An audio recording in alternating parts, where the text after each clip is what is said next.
দিছে আমি তো জানি না যে উনি কেমন, এখন তো কথা বলে বুঝতে পারলাম আসলে উনি কেমন, তাই না? আগে তার বুঝিনি। আবার না কল না ধরলে অনেকে বলবে ঠিক এত আছে মুড অবশ্যই। কেন, এত অহংকার কেন, ইগো কেন।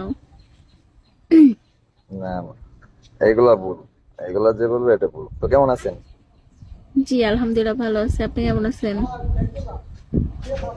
এই তো আলহামদুলিল্লাহ ভালো। যেটা এখনো তো কলে লাইনে 3 জন আছে, আপনি নিয়ে 4 জন, তো আমি বললাম যে ভাইয়ের সাথে কালকেও কথা বলছে, এই ভাইয়া কি লাইনে নেই। এটাই তো। আমার নাম মোহাম্মদ আশরাফুল আলম, আমার হোম ডিস্ট্রিক্ট ময়মনসিংহ, আমি থাকি মালয়েশিয়াতে।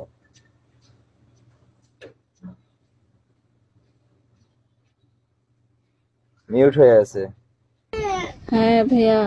আপনার ভয়েস মিউট। হ্যাঁ হ্যাঁ আমি আমি তো মিউট পরিচয় করছি। দিলাম, আপনি তো পরিচয় পান নাই। দাঁড়ান ভাইয়া একটু লাইনে থাকেন।